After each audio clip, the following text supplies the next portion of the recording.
Abra sua Bíblia, acompanhe comigo. Diz assim: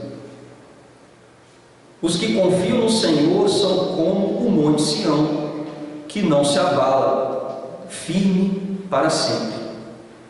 Como em redor de Jerusalém estão os montes, assim o Senhor em derredor do seu povo, desde agora e para sempre. O cetro dos ímpios não permanecerá sobre a sorte dos justos, para que o justo não estenda a mão à iniquidade. Faz o bem, Senhor, aos bons e aos retos de coração, quanto aos que se desviam para sendas tortuosas. Levá-los-á o Senhor juntamente com os malfeitores. Paz sobre Israel. Irmãos, como sabemos, o livro dos Salmos, eles são cânticos a serem acompanhados por cordas. Como vocês puderam ver, nós conseguimos cantar agora mesmo parte do que está escrito aqui, porque os Salmos são cânticos, poesias hebraicas cantadas pelo povo de Israel. Este livro, sem sombra de dúvidas, é um grande inário localizado no coração da Bíblia e ao longo dos séculos tem sido utilizados como força vital do povo judeu e também do povo cristão. Se vocês observarem o cânon, a Bíblia Sagrada, o livro dos Salmos, ele fica mais ou menos ali no meio da Bíblia. E isso não é por acaso. O livro dos Salmos foi organizado em 5 partes em referência ao Pentateuco, os 5 primeiros livros escritos por Moisés, a lei. Já que a lei está descrita em 5 livros, os Salmos também são dessa maneira, em 5 pequenos livros escritos por vários autores. Dos 150 salmos, esse salmo aqui, o 125, está no 5º livro do Saltério, e ele é o 6º salmo dos cânticos de romagem, cânticos de subida ou cânticos de degraus. Mas, irmãos, o que significa então essa coleção de salmos que está aqui na nossa Bíblia?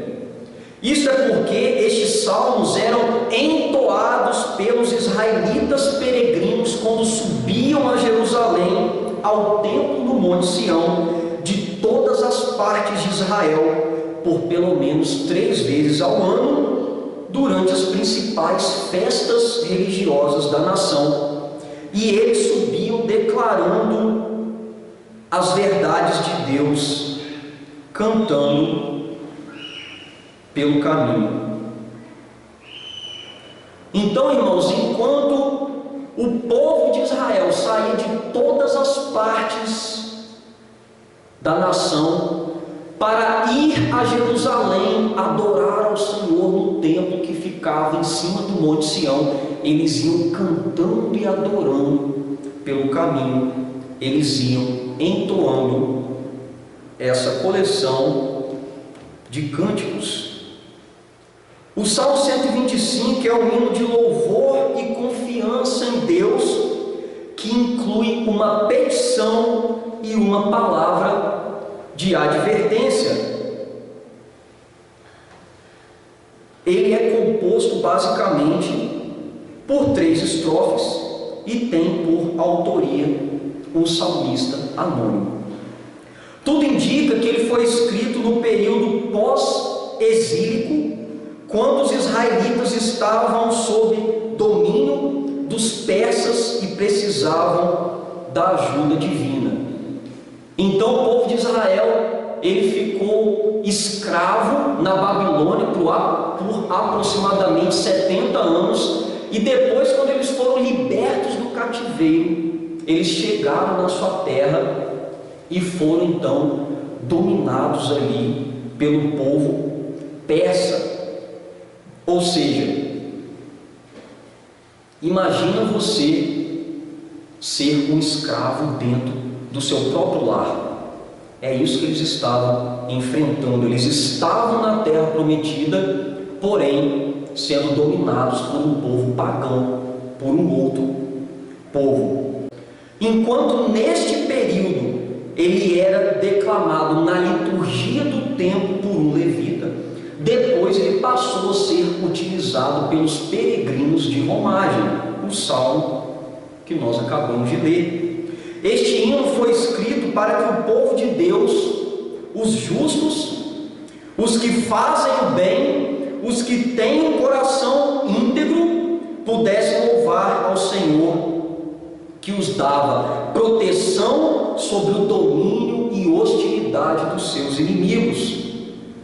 O salmista então cantou que Yahvé, o Deus do povo de Israel, honrou a confiança dos justos por meio da proteção e livramento, deixando os falsos israelitas, os hipócritas que estavam entre o povo de Deus, à mercê dos ímpios. Nós vamos ver isso. Logo, o Senhor é aquele que honra a fé dos crentes com a sua proteção e preservação, enquanto os falsos cristãos são entregues à perdição. Assim, eu sugiro o seguinte tema: a proteção de Yahvé sobre os justos.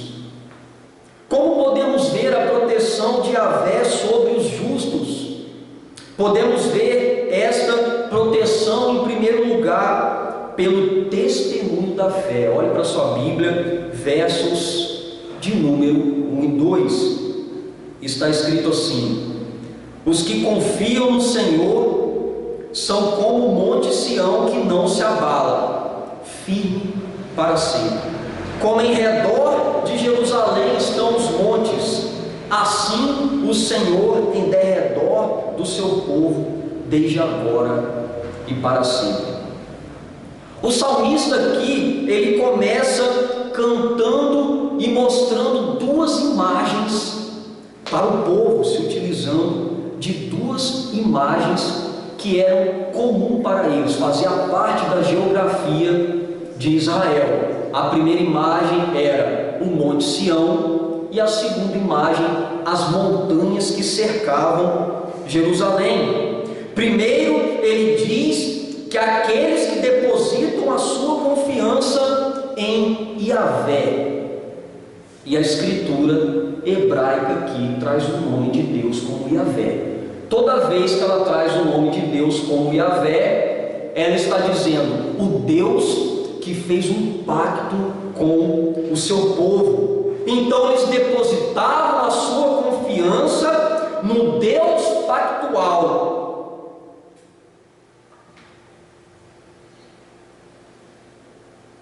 O salmista está dizendo aqui que aqueles que confiam nesse Deus, eles têm uma firmeza semelhante à de uma rocha, à de um monte. O Monte Sião, ele foi escolhido por Deus a dedo, estrategicamente, para a construção do templo, para que Deus pudesse habitar naquela época com a sua presença e receber a adoração do povo. Um monte firme e estável.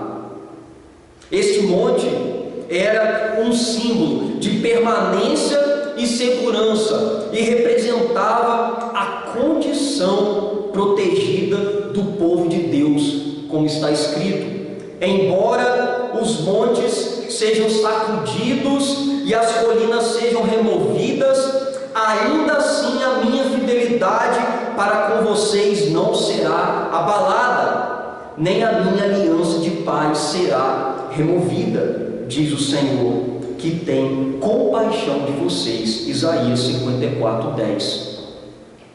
O Senhor está dizendo que, independentemente do que possa acontecer, Ele era fiel a esse povo no qual Ele fez um pacto. Stephen Willie, comentando esse texto, diz: Algumas pessoas são como a areia, instáveis. Elas não possuem algo sólido, algo em que elas possam se segurar, serem sustentadas. Elas são estáveis, elas caminham de um lado por outro, cambaleando, elas não têm aonde se segurar, e elas desmoronam com muita facilidade. Outras são como o vento, imprevisíveis. Elas andam segundo aos seus próprios desejos e próprios caminhos. Um dia elas estão caminhando por um caminho, no outro dia elas estão seguindo outras ideias, elas estão dando ouvido a outras pessoas, e elas passam toda a sua vida de maneira imprevisível. E outras são como o mar, inconstantes.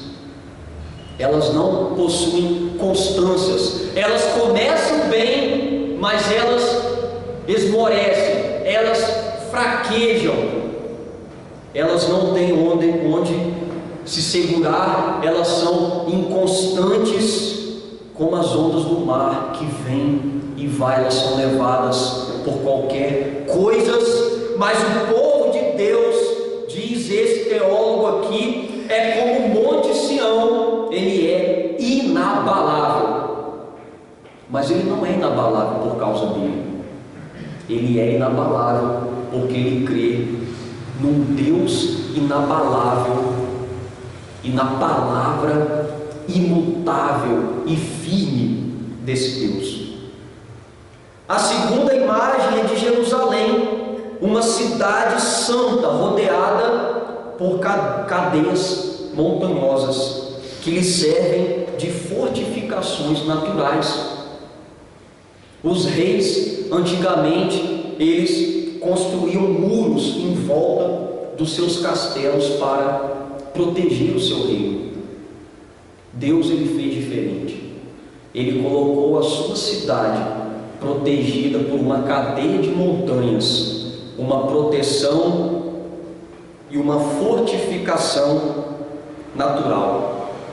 De maneira semelhante, o Senhor se põe ao redor, envolve o seu povo, está em volta dele, o protegendo em todo o tempo.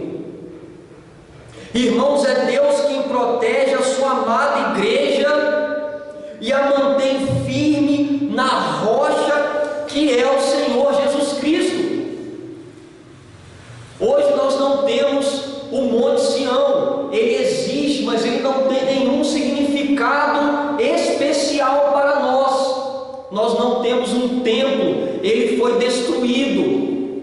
Deus, ele não habita num templo feito por mãos humanas, mas ele habita pelo teu Santo Espírito em cada um de nós.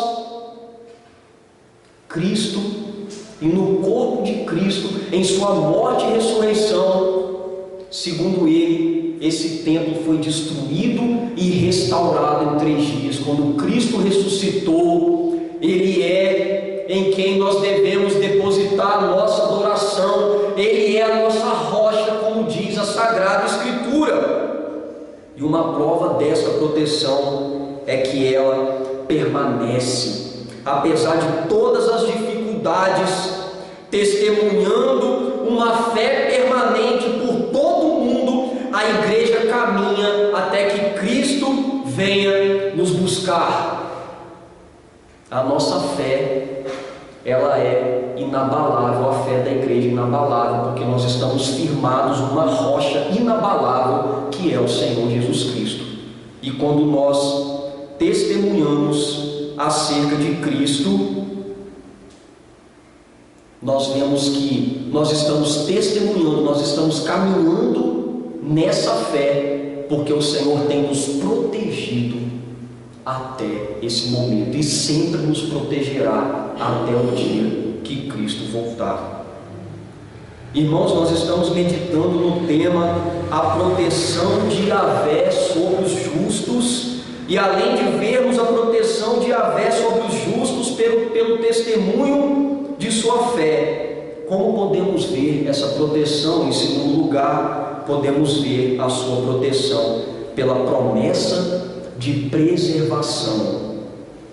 Olhe para a sua Bíblia, está escrito assim no verso 3: o cetro dos ímpios não permanecerá sobre a sorte dos justos, para que o justo não estenda a mão à iniquidade.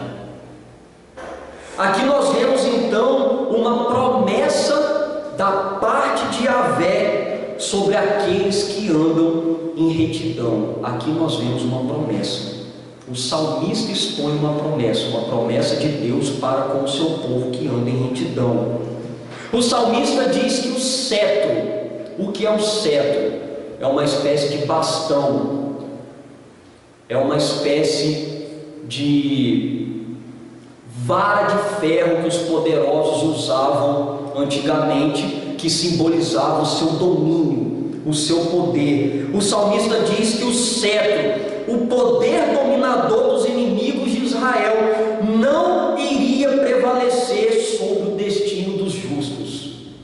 Os justos poderiam até ser dominados, escravizados, oprimidos por esses homens, mas isso não iria prevalecer sobre a vida deles.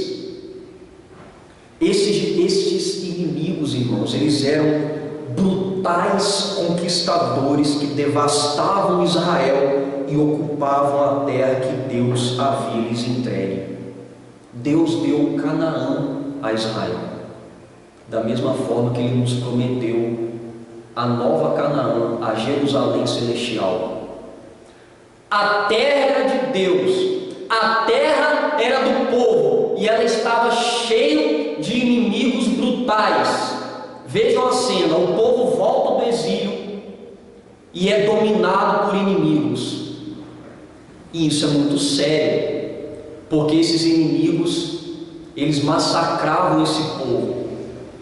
Eles colocavam os homens e as mulheres, por exemplo, dentro de bolsas de couro e abandonavam essas pessoas no deserto para que elas fossem derretidas pelo sol dentro dessas bolsas. Eles chegavam na terra e massacravam o povo. Era isso que eles estavam passando quando esse salmo foi escrito. E olha a fé inabalável, olha a fé que esse salmista está tendo em Deus, que Deus os livraria dessa situação.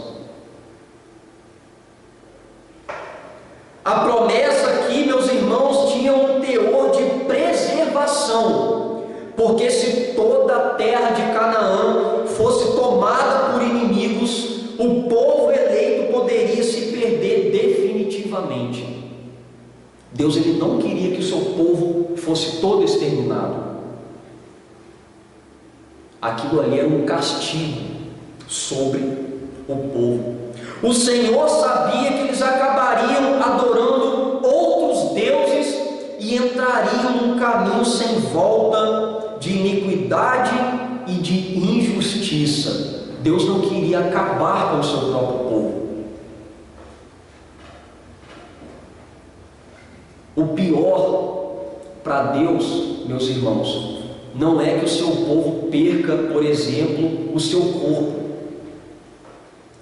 O pior para Deus é quando o seu próprio povo, ele perde a sua alma, quando ele começa a adorar outros deuses, um povo idólatra que esquece do Deus Criador. Esse é o maior perigo.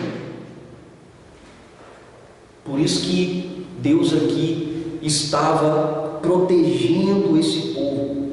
Embora Deus pudesse deixá-los por um tempo sob a vara dos ímpios como um castigo, Ele não permitiria que o seu próprio povo fosse tentado o suficiente a ponto de cair em pecado irremediável, a ponto de não voltar mais.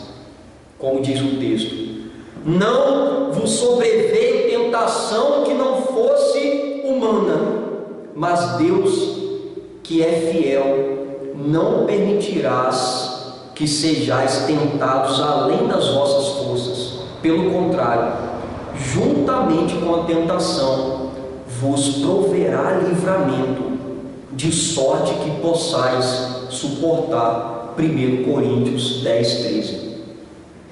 O propósito de Deus em usar os ímpios contra o seu povo é apenas para castigá-lo com uma vara de correção e não os matar com uma espada destruidora, como um pai que corrige o seu filho, até mesmo para salvar a vida do seu filho, mas não a ponto de matá-lo, apenas para corrigi-lo. E até mesmo a vara não permaneceria para sempre sobre eles, para que não fossem tentados ao desespero e apostasia, abandono total da fé. Como disse Martinho Lutero, Deus pode até provar o seu povo ao máximo, quando nada está diante de nossos olhos senão puro desespero. Então Ele nos livra e dá vida na morte e nos torna abençoados na maldição. Deus jamais disse em sua palavra, irmãos, que daria ao seu povo uma vida fácil, sem oposições e perturbações. Ele nunca nos prometeu uma caminhada isenta de aflições e livre dos efeitos negativos do pecado. Vivemos num mundo pecaminoso. Embora salvos, ainda cometemos pecados. Vivemos num mundo de tormentos. Porém, é Ele quem nos preserva segundo a promessa do seu pacto conosco, como disse o apóstolo Paulo. Sois guardados, Pedro, sois guardados pelo poder de Deus mediante a fé, para a salvação preparada para revelar-se no último tempo. Se alguém disse para os irmãos que quando você fosse um cristão, quando você se convertesse, você ia ter uma vida fácil, uma vida de mil maravilhas, seria a pessoa mais feliz do mundo, teria dinheiro, prosperidade, essa pessoa mentiu. O cristianismo é a religião do sofrimento, porque a cada dia nós devemos renunciar o nosso próprio eu, o nosso ego, os nossos desejos, carregar a cruz sobre os nossos ombros, uma cruz grande e pesada para seguir a Cristo. Deus é tão maravilhoso que Ele nos protege, Ele nos abençoa, Ele nos faz felizes nele, mas fácil não é. Nós estamos meditando no tema, irmãos, a proteção de Yahvé sobre os justos. Além de vermos essa proteção no testemunho da fé e pela promessa de que não perecerão, como podemos ver essa proteção sobre os justos? E quando eu digo justos aqui, no Antigo Testamento eram homens que andavam conforme a lei de Deus, mas andavam mais ainda com seus olhos fitos na promessa de um Messias Salvador, que no Novo Testamento nós vemos que é o Senhor Jesus Cristo. Aqueles que creem nele, aqueles que se arrependem dos seus pecados, são declarados justos por meio da fé mediante o Senhor. Não somos justos por nada daquilo que nós fazemos, pelos nossos méritos, mas nós somos declarados justos quando cremos nos méritos que Cristo conquistou para cada um de nós. Em terceiro lugar, podemos ver a sua proteção pela bênção da aliança. Por favor, olhe para a sua Bíblia, versículo 4 e 5, está escrito assim: faze o bem, Senhor, aos bons e aos retos de coração. Quanto aos que se desviam para sendas tortuosas, levá-los-á o Senhor juntamente com os malfeitores, paz sobre Israel.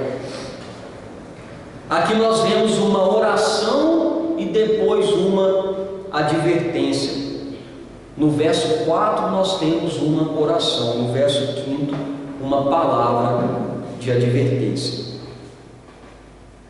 Na petição nós encontramos elementos pactuais. O que são elementos pactuais? Irmãos, uma vez que Deus fez uma aliança com o seu povo, Ele prometeu, como um dos termos dessa aliança, fazer o bem para ele. O Senhor disse: eu sou o seu Deus, vocês são o meu povo, e um dos termos desse acordo é fazer o bem para esse povo, é conservar esse povo vivo nos caminhos dele, até que cheguemos na glória juntamente com todos os crentes diante de Cristo. A expressão faz o bem nos mostra nitidamente que o salmista era conhecedor deste termo e ora com a certeza de que Yahvé continuaria a proteger os justos, como diz o texto. Deus é o meu escudo, Ele salva os retos de coração. Salmo 7:10. E a advertência? Qual advertência seria essa? Já na advertência, o salmista declara que os que se desviam por sendas tortuosas, ou seja, quando você analisa aqui o texto original em hebraico, nós vemos que os que causam o seu próprio desvio para caminhos tortuosos, eles vão por caminhos tortuosos porque eles querem ir. Como diz aquela expressão muito conhecida, principalmente no interior: ele está procurando chifre na cabeça do cavalo, e ele acaba encontrando. O homem se desvia para caminhos tortuosos porque a inclinação do seu coração é má. É ele quem procura aquilo que o vai destruir.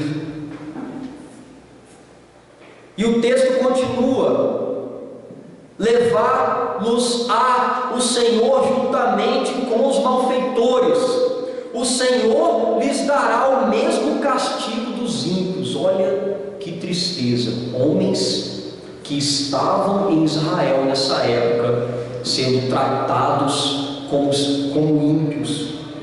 Aqueles que se desviam sob a tentação mostram evidências, mostram permanentemente que são falsos crentes, falsos seguidores do Deus de Israel, falsos seguidores de Cristo. São homens hipócritas e seu destino será com os ímpios. E é importante observar que os caminhos tortuosos procedem de seus próprios corações. O verdadeiro Israel é aqui distinguido do falso. O que está acontecendo no texto, irmãos, é que muitos daqueles que estavam sendo oprimidos pelos persas, eles estavam fazendo a mesma coisa que os persas estavam fazendo. Eles se corromperam. Homens que eram o povo de Deus, estavam no meio do povo de Deus, se corromperam, e foi pelos caminhos dos malfeitores, provando que eles eram falsos adoradores do Deus de Israel, como diz o texto, porque nem todos os de Israel são de fato israelitas. Romanos 9, versículo 6, parte B. O Senhor, pela bênção da aliança, é quem então protege os justos dos seus inimigos externos, nações ímpias. E é o Senhor também que nos protege dos nossos inimigos internos, falsos adoradores do Deus Altíssimo, lobo em pele de ovelha. É o Senhor que protege a sua igreja e os crentes, os justos desses homens. E assim ele encerra o salmo com a expressão paz sobre Israel, indicando que bênção é pertencer ao verdadeiro Israel de Deus. Israel está em paz, Israel está bem, Israel está prosperando quando ele está adorando ao seu Deus de maneira íntegra. E a igreja, da mesma maneira, quando está adorando o Senhor em espírito e em verdade. Muitas vezes nós não entendemos que fazer o bem não é Deus nos dar todo o bem-estar desse mundo, realizar todos os nossos sonhos, nos tornando ricos e saudáveis. Algumas pessoas acham que o bem de Deus para nós é isso, e a maioria das igrejas pregam isso. Existe até uma delas que escreveu assim na placa: pare de sofrer, venha, seja feliz. Esse não é o principal plano de Deus. Embora Deus não deixe faltar nada que nós necessitamos, nós não estamos aqui para atingir essa felicidade máxima proposta para sermos ricos, saudáveis e ter todos os nossos sonhos realizados, mas do plano de Deus, de acordo com esse salmo, o bem de Deus para nós é que nós glorifiquemos a esse Deus que criou todas as coisas, que nos fez, quando Ele nos conforma dia após dia, transformando a nossa vida, o nosso caráter na imagem do seu Filho Jesus Cristo, como diz Romanos 8, 28 ao 30. O propósito maior do homem é glorificar a Deus e se alegrar nele para sempre. É Deus nos santificar, é Deus nos fazer crentes mais fervorosos, é aumentar nossa fé nele, na caminhada em Cristo. E muitas dessas, para isso, e para que ele forje o nosso caráter, muitas das vezes nós até passamos por tribulações, por provas, por testes e até mesmo por sofrimento. Como disse Paul Tripp, o alvo principal de Deus não é mudar nossas situações e relacionamentos de forma que possamos ser felizes, mas é nos mudar por dentro, irmãos, é nos mudar por meio de nossas situações e relacionamentos, de forma que sejamos cada dia mais santos na presença de Deus. E se você for alguém que se alegra e é feliz na santificação, você está por um belo e lindo caminho com o Senhor. Quando você liga a televisão, você vê inúmeras propagandas dizendo: você precisa ser feliz, a razão da sua existência é a sua própria felicidade. Eles estão enganando uma legião, uma multidão de pessoas que passam a olhar para o seu próprio eu, para o seu próprio ego, buscar a sua própria felicidade e caem em ruína, no abismo, porque nós só somos plenamente felizes quando nos encontramos novamente com o nosso Criador e somos transformados por Ele para viver uma vida santa, sendo conformados à imagem de Cristo. E isso dói, isso não é fácil. Nós também não entendemos quando Deus literalmente limpa a sua igreja dos falsos crentes os entregando aos seus próprios maus caminhos, como um cesto de tomate. Alguns irmãos aqui já plantaram tomate. Se você colocar um tomate podre no meio do cesto, em pouco tempo, todos os tomates do cesto estarão podres. Existem homens perversos, até mesmo enviados por Satanás, que adentram nas igrejas e corrompem e tentam corromper os filhos de Deus. Esses homens podem até ser mantidos lá por um tempo, mas no momento certo Deus vai livrar a sua amada igreja da mão desses homens, e eles vão seguir os seus caminhos tortuosos e vão ser lançados juntamente com os malfeitores. E nós entendemos isso quando olhamos para aquele texto que diz que os ceifeiros, por ordem de Cristo, ajuntará o joio para o fogo e o trigo para o seu celeiro. No dia do juízo, esses homens que estão no meio da igreja, eles não escaparão, eles serão lançados no fogo, porque eles são joio, e o trigo será guardado no celeiro. O joio é muito parecido com o trigo, irmãos. Se vocês olharem para uma plantação de trigo a uma longa distância e tiver joio ali no meio, você não sabe distinguir se é joio, se é trigo. Você só sabe quando você se aproxima e você tem uma técnica ali especializada para ver o que é trigo, o que é joio. Uma coisa interessante nisso tudo que eu aprendi com um sábio, com um cristão que eu conheci, que ele falou assim para mim: no dia da tempestade nós conseguimos ver nitidamente o que é joio e o que é trigo.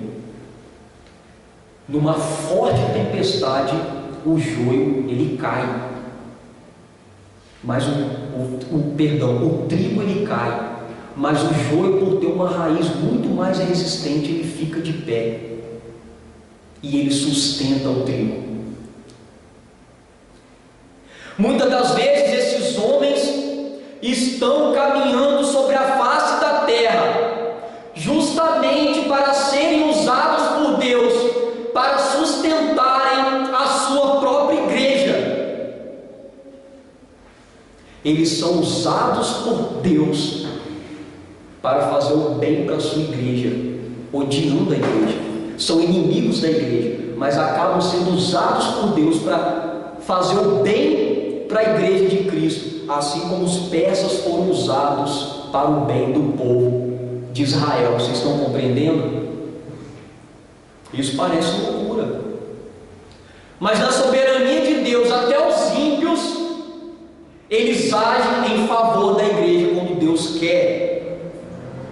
Diante do que foi exposto, o texto nos oferece algumas lições práticas para a nossa vida. Irmãos, quando a igreja evidencia essa fé cristã, nesse Deus salvador e maravilhoso, aproximadamente 2000 anos depois de Cristo, significa que Deus tem cuidado, tem protegido desse povo até os dias de hoje, e a sua palavra não falha. Ele sempre nos protegerá até o dia que Cristo voltar para nos buscar. Não deixe que o seu coração se abale, tenha o seu coração firme, como esse monte Sião. O Senhor, Ele nos protege dos nossos inimigos e sempre nos protegerá para sempre,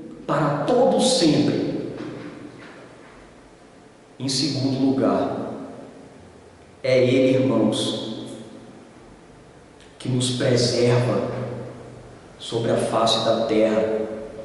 É Ele que usa até mesmo o cetro, o poder dos inimigos, para nos fazer mais parecidos com Cristo, para nos aperfeiçoar.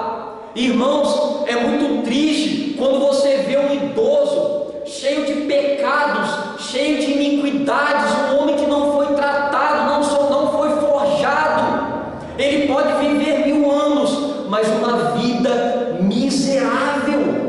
E é tão lindo quando você vê um homem que é muito sofrido, que passou na moenda de Deus, mas que desde a sua juventude tem o seu caráter tratado, forjado, adora a Deus, ama a sua lei, faz a tua obra, caminha nos caminhos do Senhor Jesus. Isso é muito, infinitamente maravilhoso.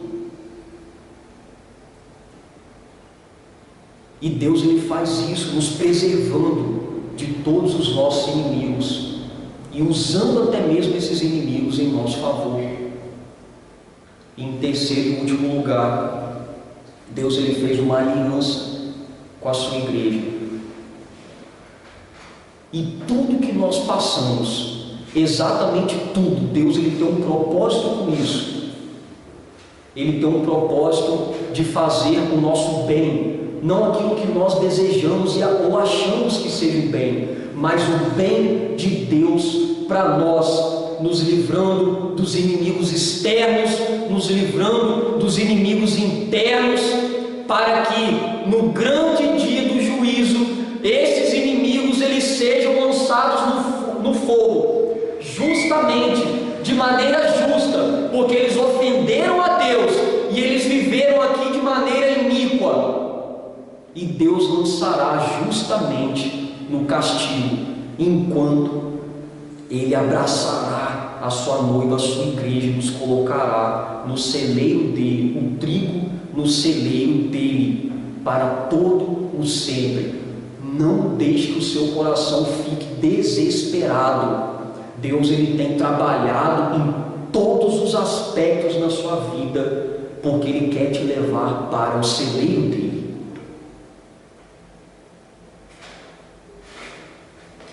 Nós aprendemos nessa noite, irmãos, que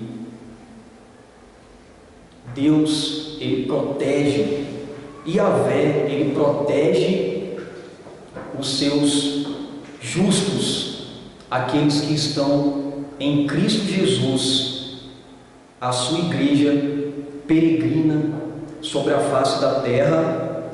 Que Deus nos abençoe, irmãos. Fique de pé, eu quero orar por você.